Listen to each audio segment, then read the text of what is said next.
అందరికీ నమస్కారం.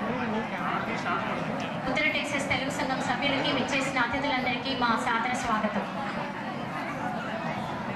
ముందుగా ఈ సంవత్సరం సంస్థ అధ్యక్షులుగా నాకు అవకాశం ఇచ్చిన సభ్యులందరికీ నా హృదయపూర్వక కృతజ్ఞతలు.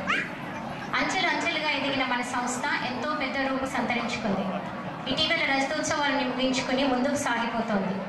దీనికంతటికీ విశాల హృదయమైన మన పోషకదాతలు మరియు దృఢ సంకల్పం కలిగిన మన కార్యకర్తలు కారకులు, వాళ్ళకి మా సంస్థ తరఫున ఎంతో కృతజ్ఞతలు.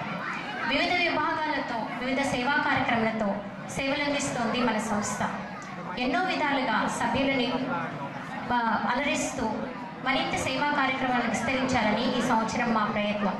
ముఖ్యంగా తెలుగు భాషా బోధన, నవతరానికి మరిన్ని కార్యక్రమాలు, ఒక సొంత భవనం సమకూర్చుకోవడము మరియు మన పూర్వాధ్యక్షులు శ్రీ సురేష్ మండువ గారి ఆలోచనలకు నాందిగా సుఖీభవ అనే ఒక కార్యక్రమాన్ని ప్రారంభించాలని ఈ సంవత్సరం తలపోస్తున్నాము. సంస్థాపరంగా ఈ సంవత్సరము స్త్రీలకి పెద్దపీట.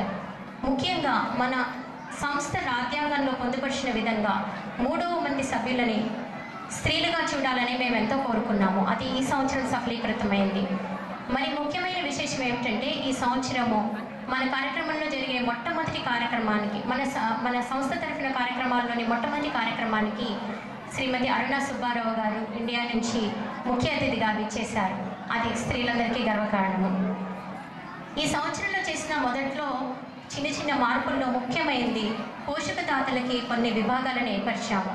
దానివల్ల ఇది ముఖ్యంగా ఎందుకు చేశామంటే, వారి ఆర్థిక వనరులను దృష్టిలో పెట్టుకుని అందరికీ అవకాశం కల్పించాలన్నట్టుగా ఈ మార్పు చేశాము. దీనివల్ల మన సంస్థ ఆర్థిక పరిస్థితి మరింత మెరుగవుతుందని భావిస్తూ ఈ ప్రయత్నం చేశాము. దీనికి ఎంతో స్పందన లభించి చాలామంది ఉత్సాహం చూపిస్తున్నారు.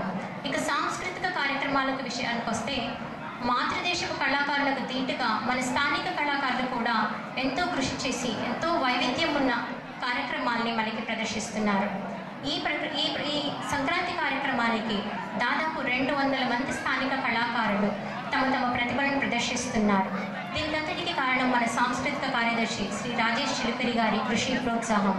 ఇటువంటి కార్యకర్తలు, ఎంతో దృఢ సంకల్పం ఉన్న కార్యకర్తలు ఇంకా మా సంస్థకు చెందిన సాహిత్య వేదిక, మైత్రి, వనితా వేదిక, స్ఫూర్తి వంటి కార్యక్రమాలకి ఎంతో వన్నె తెస్తున్నారు. ఈ కార్యకర్తలందరూ వారి వ్యక్తిగత మరియు కుటుంబ సమయాన్ని మన సంస్థ కోసం వెచ్చించి కార్యక్రమాలు మీ అందరికీ నచ్చే విధంగా రూపొందిస్తున్నారు. వారికి, వారి కుటుంబాలకి మా సంస్థ తరఫున హృదయపూర్వక కృతజ్ఞతలు. ఈ సంస్థ ఆశయాలు, దృఢ సంకల్పాలు మరింత ముందుకు సాగాలని కోరుతూ నాకు ఈ సదవకాశం ఇచ్చినందుకు, ఈ సంవత్సరం అధ్యక్షురాలుగా కొనసాగే అవకాశం ఇచ్చిన సభ్యులందరికీ మరొకసారి కృతజ్ఞతలు చెప్తున్నాను. Dear Telugu community members, it is my great pleasure to greet you all as the president of Tantex family. Tantex has been striving to be a bridge between generations, and hence this small message in English. We have been through so much in the past 25 years together. Not only have we achieved many unexpected goals, but we have learned so many new things in the process. From the local artistic and literary talent to the global professional performances, we have enjoyed a wonderful time together.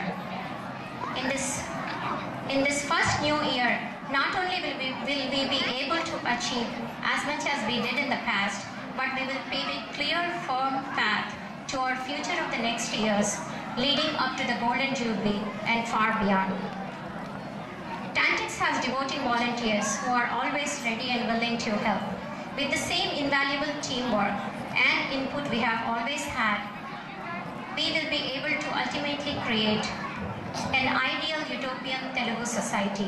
I'm excited about the opportunity to serve Tantex in this capacity, and I wish you all a successful and productive 2012. Thank you so much.